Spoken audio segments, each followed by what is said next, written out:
मित्रांनो नमस्कार. आपल्या चॅनलवर तुमच्या सर्वांचे प्रथमतः सहर्ष असे स्वागत. आज आपण मुंबई उच्च न्यायालय शिपाई भरतीसाठी ज्यांनी कोणी फॉर्म भरला असेल त्यांच्यासाठी एकदम महत्त्वाचे असे प्रश्न आपण या ठिकाणी आजच्या व्हिडिओच्या माध्यमातून जाणून घेणार आहेत. कारण या अशीच स्ट्रॅटर्जी जी आहे ती तुमच्या भरतीसाठी एकदम बेसिक लेवलचे प्रश्न त्या ठिकाणी विचारत असतात, पण ते बेसिक प्रश्न सुद्धा तुम्हाला जमणे तितकेच महत्त्वाचे आहे. तर जास्त वेळ वाया न घालवता आपण आज व्हिडिओला सुरुवात करूया. आज आपल्या व्हिडिओच्या माध्यमातून जाणून घ्या की भारताची राजधानी नेमकी कोणती आहे. असे बेसिक प्रश्न त्या ठिकाणी विचारले जातात. आता याचे उत्तर तुम्हाला सर्वांना माहितीच आहे, ते म्हणजेच दिल्ली. आपल्या भारताची राजधानी कोणती आहे तर दिल्ली. आणि जर तुम्हाला विचारलं तर भारताची उपराजधानी कोणती आहे तर आपल्या भारताला उपराजधानी नाहीये. आपल्या भारताला आर्थिक राजधानी म्हणून आपल्या मुंबई शहराला ओळखले जाते. आता पुढला प्रश्न पाहून घ्या. महाराष्ट्राची राजधानी नेमकी कोणती आहे. आपण ज्या महाराष्ट्रात राहतो त्या महाराष्ट्राची राजधानी कोणती आहे हे सुद्धा तुम्हाला माहितीच असेल की आपल्या महाराष्ट्राची जी राजधानी आहे ती मुंबई आहे. अशा प्रकारचे बेसिक स्वरूपाचे प्रश्न तुम्हाला त्या भरतीसाठी त्या ठिकाणी विचारले जातात. आता पुढेच पाहून घ्या. भारतीय संविधान हे कधी लागू झाले तर आता भारतीय संविधान लागू केव्हा झाले. ऑप्शन पहा. 15 ऑगस्ट 1947, 26 जानेवारी 1950, 2 ऑक्टोबर 1947 आणि 1 जानेवारी 1950. तर आपल्या प्रश्नाचे योग्य उत्तर राहणार आहे 26 जानेवारी 1950 साली भारतीय संविधान जनतेसाठी सर्व भारतीयांसाठी त्या ठिकाणी लागू झाले. जर तुम्हाला असे विचारले तर संविधान आपण कधी स्वीकारले तर 26 नोव्हेंबर 1949 साली आपण हे भारतीय संविधान स्वीकारलेले आहे आणि ते लागू झाले 26 जानेवारी 1950 रोजी. आता पुढील प्रश्न पाहून घ्या. भारताचा राष्ट्रीय प्राणी नेमका कोणता. आता भारताचा राष्ट्रीय प्राणी कोणता आहे. सिंह, वाघ, हत्ती आणि घोडा. तर आपल्या भारताचा राष्ट्रीय प्राणी जो आहे तो आहे वाघ. पुढील प्रश्नात या ठिकाणी पाहून घ्या. महाराष्ट्रात एकूण किती जिल्हे आहेत. आता आपण ज्या महाराष्ट्रात राहतो त्या महाराष्ट्रात टोटल जिल्ह्यांची संख्या किती. 35, 36, 37 आणि 38. तर आपण ज्या महाराष्ट्रात राहतो त्या महाराष्ट्रात एकूण 36 इतके जिल्हे आहेत. जर तुम्हाला असे विचारले तर महाराष्ट्रात सर्वात शेवटी निर्माण झालेला जिल्हा कोणता तर तो आहे पालघर. तो जिल्हा आहे 36वा आणि त्याची जे विभाजन झालेले आहे ते ठाणे जिल्ह्यातून तो विभाजन होऊन पालघर नवीन जिल्हा निर्माण झाला. तर नवीन जिल्हा केव्हा निर्माण झाला तर 2014 साली. आता पुढील प्रश्न पाहून घ्या. जय जवान जय किसान ही घोषणा जी आहे ही कोणी दिलेली आहे. गांधीजी, नेहरू, लाल बहादूर शास्त्री आणि इंदिरा गांधी. तर जय जवान जय किसान ही जी घोषणा होती ही लाल बहादूर शास्त्री यांनी दिलेली आहे. आता या ठिकाणी पाहून घ्या. भारताचा राष्ट्रीय प्राणी आपण मागाशी पाहिला, तर आता भारताचा राष्ट्रीय पक्षी नेमका कोणता आहे. कबूतर, मोर, कावळा आणि गरुड. तर आपल्या भारताचा राष्ट्रीय पक्षी जो आहे तो आहे मोर. तर आता पाहून घ्या. महाराष्ट्रातील सर्वात मोठी नदी कोणती. तर महाराष्ट्रातील सर्वात जी मोठी नदी आहे ती कोणती आहे. गोदावरी, कृष्णा, तापी आणि भीमा. तर महाराष्ट्रातील सर्वात मोठी नदी म्हणजेच गोदावरी नदी. तिचा उगम त्र्यंबकेश्वर, नाशिक या ठिकाणी ब्रह्मगिरी पर्वतरांगेत तिचा उगम होत असतो. तर आता तिची जी लांबी जी आहे महाराष्ट्रातील ती आहे 668 किलोमीटर इतकी. आणि महाराष्ट्रातील 2 नंबरची सर्वात मोठी नदी जर म्हटलं तर ती आहे आपली भीमा नदी. तिची महाराष्ट्रातील लांबी जी आहे ती 451 किलोमीटर इतकी आहे. आता पाहून घ्या. सत्यमेव जयते हे कोठून घेण्यात आलेले आहे. रामायण, महाभारत, उपनिषद आणि वेद. तर सत्यमेव जयते जे आहे हे घोषवाक्य जे आहे ते उपनिषद मधून घेण्यात आलेले आहे. मुंडक उपनिषद मधून हे सत्यमेव जयते घेतलेले आहे. आता पुढील प्रश्न पाहून घ्या. भारताचा राष्ट्रीय ध्वज हा किती रंगाचा असतो. तर ऑप्शन पहा 2, 3, 4 आणि 5. तर भारताचा राष्ट्रीय ध्वज हा एकूण 4 रंगाचा इतका असतो. केशरी, पांढरा, हिरवा आणि निळ्या रंगाचे त्यामध्ये अशोक चक्र असते. असा सुद्धा प्रश्न तुम्हाला येऊ शकतो की भारतीय तिरंग्यामध्ये जे अशोक चक्र असते त्यामध्ये किती आरे असतात. तर त्यामध्ये एकूण 24 इतके आरे असतात. हे तुम्ही लक्षात ठेवा. आता पुढेच पाहून घ्या. महाराष्ट्राचे पहिले मुख्यमंत्री नेमके कोण होते. वसंतराव नाईक, यशवंतराव चव्हाण, शरद पवार आणि विलासराव देशमुख. तर याचे योग्य उत्तर काय राहणार आहे तर यशवंतराव चव्हाण हे याचे योग्य उत्तर राहणार आहे. ते महाराष्ट्राचे पहिले मुख्यमंत्री त्या ठिकाणी होते.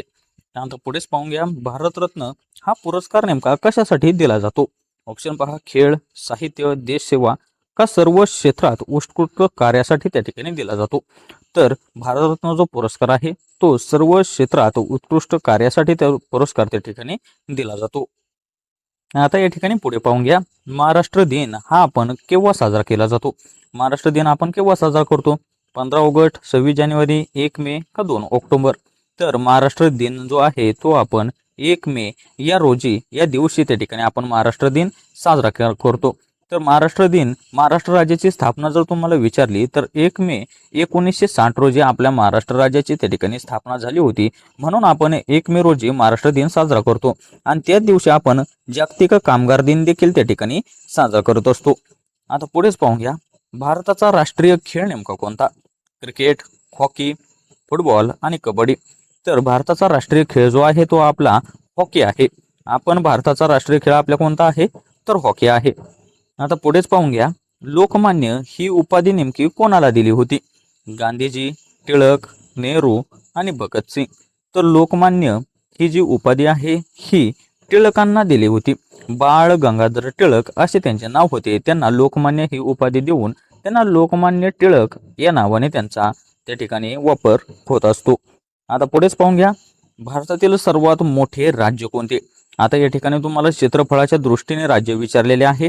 ते क्षेत्रफळ सर्वात मोठे कोणत्या राज्याचे आहे? महाराष्ट्र, राजस्थान, उत्तर प्रदेश आणि मध्य प्रदेश। तर भारतातील सर्वात मोठे राज्य प्रथम क्रमांकाचे आहे ते म्हणजेच राजस्थान। आता पुढेच पाहून घ्या, जन गण मन हे नेमके कोणी लिहिले होते? बंकिमचंद्र, टागोर, गांधीजी की नेहरू? तर जन गण मन हे आपले राष्ट्रगीत आहे। हे राष्ट्रगीत आपले रवींद्रनाथ टागोर यांनी त्या ठिकाणी लिहिले होते। तर आता पुढेच पाहून घ्या, भारतीय चलन नेमके कोणते आहे? डॉलर, रुपया, युरो आणि येन। तर भारतीय जे चलन आहे ते आहे आपले रुपया। तसेच आता पुढील प्रश्न या ठिकाणी पाहून घ्या, महाराष्ट्रातील सर्वात उंच शिखर कोणते आहे? हरिश्चंद्रगड, कळसुबाई, महाबळेश्वर आणि रायगड। तर महाराष्ट्रातील सर्वात उंच शिखर प्रथम क्रमांकाचे ते म्हणजेच कळसुबाई। याची उंची 1646 मीटर इतके आहे। जर तुम्हाला 5000 जर तुम्हाला फुटामध्ये त्याची उंची विचारली तर 5400 फूट इतकी त्याची उंची आहे। आणि कळसुबाई हे जे शिखर आहे ते महाराष्ट्रातील सर्वात उंच शिखर आहे आणि ते अहिल्यानगर या जिल्ह्यामध्ये त्या ठिकाणी मोडत आहे। तर आता पुढील प्रश्न या ठिकाणी पाहून घ्या, छत्रपती शिवाजी महाराज यांचा जन्म नेमका कुठे झाला? तर पुणे, रायगड, शिवनेरी आणि सातारा। तर छत्रपती शिवाजी महाराजांचा जो जन्म आहे तो शिवनेरी किल्ल्यावर त्या ठिकाणी झाला होता। असं तुम्हाला विचारू शकतात की शिवनेरी किल्ला हा कोणत्या तालुक्यात आहे? तर शिवनेरी किल्ला हा जुन्नर तालुक्यात आणि पुणे जिल्ह्यात त्या ठिकाणी येत असतो। आता पुढेच पाहून घ्या, भारताचे पहिले पंतप्रधान नेमके कोण होते? गांधीजी, नेहरू, पटेल की राजेंद्र प्रसाद? तर भारताचे जे पहिले पंतप्रधान जे होते ते जवाहरलाल नेहरू हे होते। स्वतंत्र भारताचे आपले पहिले पंतप्रधान जे झाले होते भारत स्वतंत्र झाल्यानंतर ते आपले जवाहरलाल नेहरू होते। त्यांना पंडित ही देखील उपाधी आहे। आता पुढेच पाहून घ्या, रायगड किल्ला हा रायगड जो किल्ला होता तो कोणाशी संबंधित होता? संभाजी महाराज, शिवाजी महाराज, शाहू महाराज की बाजीराव? तर रायगड किल्ला ही आपल्या स्वराज्याची त्या ठिकाणी राजधानी होती। तर ही जी राजधानी आहे रायगड किल्ला, हा किल्ला छत्रपती शिवाजी महाराजांशी त्या ठिकाणी संबंधित आहे। आता या ठिकाणी पुढील प्रश्नामध्ये पाहून घ्या, भारतातील सर्वात मोठी नदी कोणती? यमुना, गंगा, गोदावरी की नर्मदा? तर आपल्या भारतातील सर्वात मोठी नदी जी आहे ती आहे गंगा नदी। ती गंगोत्री उत्तराखंड या ठिकाणी उगम पावत असते। तर आता पुढील प्रश्न पाहून घ्या, वंदे मातरम हे गीत नेमके कोणी लिहिले होते? तर वंदे मातरम हे कोणी लिहिले? टागोर, बंकिमचंद्र, गांधीजी की नेहरू? तर वंदे मातरम जे होते ते बंकिमचंद्र चॅटर्जी यांनी त्या ठिकाणी लिहिले होते। आणि वंदे मातरम हे आपले राष्ट्रीय गीत आहे। आणि राष्ट्रगीत जर म्हटलं तर जनगण मन आणि राष्ट्रीय गीत जर तुम्हाला म्हटलं तर ते आहे आपले वंदे मातरम। तर पुढीलच प्रश्न या ठिकाणी पाहून घ्या, भारतात किती राज्य आहेत? तर भारतात आपल्या एकूण राज्य किती? 27, 28, 29 की 30? तर आपल्या भारतात राज्यांची संख्या जी आहे ती आहे 28। 28 राज्य आणि 8 केंद्रशासित प्रदेश इतके आपल्या भारतातील 28 राज्य आणि 8 केंद्रशासित प्रदेश त्या ठिकाणी आहेत। आता पुढील प्रश्नामध्ये पाहून घ्या, लोणार सरोवर कशामुळे तयार झाले होते? भूकंप, ज्वालामुखी, उल्का पडल्यामुळे की नदीमुळे?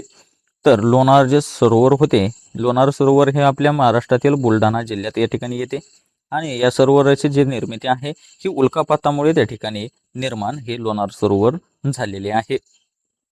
आता पुढेच पाहून घ्या, भारताचा राष्ट्रीय वृक्ष नेमका कोणता?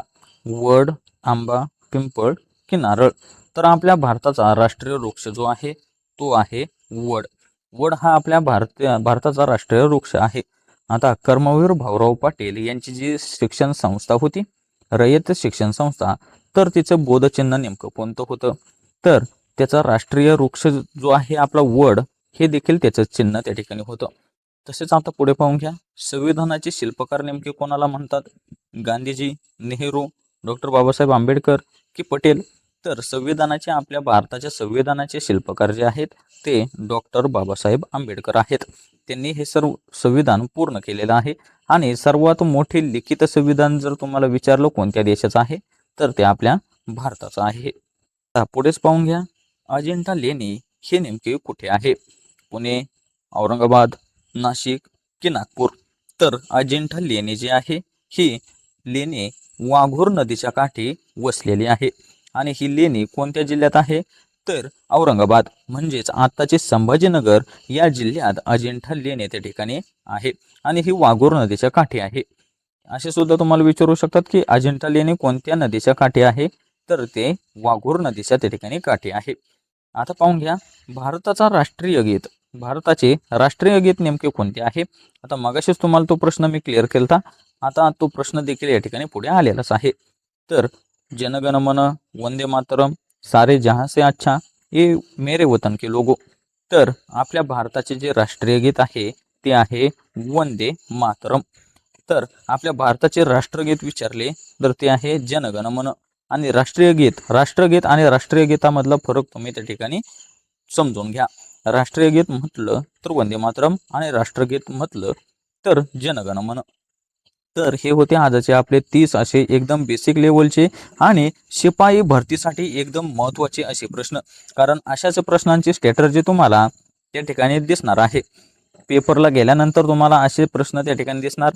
तुम्हाला एकूण 30 प्रश्न असणार आणि 30 मिनिटांचा तुम्हाला त्या ठिकाणी वेळ त्यांनी दिलेला असणार आहे. या 30 मिनिटांमध्ये तुम्हाला 30 प्रश्न त्या ठिकाणी इझिली कव्हर करायचे आहेत. आणि जे कोणी आतापर्यंत नवीन असतील, ज्यांनी नवीनच हा व्हिडिओ पाहिला असेल, तर त्यांनी आतापर्यंत अभ्यास केलेला नसेल तर त्यांनी हे असे बेसिक लेवलचे जे प्रश्न आहेत हे प्रश्न तुम्ही त्या ठिकाणी त्याचा अभ्यास करा, कारण येणारी पोस्ट ही तुमचीच असणार. तर ही होती आजची आपली अपडेटिंग अशी माहिती, अपडेटिंग असे प्रश्न. तुम्हाला कसे वाटले ते तर नक्कीच कळवा. आणि जे कोणी आपल्या चॅनलवर नवीन असतील त्यांनी आपलं चॅनल सबस्क्राईब करायला मात्र विसरू नका. आपण आता उद्याच्या व्हिडिओमध्ये पूर्ण असेच 30 बेसिक लेवलचे असे प्रश्न आपण या ठिकाणी आणणार आहोत. त्यामुळे तुम्ही चॅनलला त्या ठिकाणी सबस्क्राईब करून घ्या. तर भेटूया अशाच पुढील व्हिडिओच्या माध्यमातून. तोपर्यंत धन्यवाद.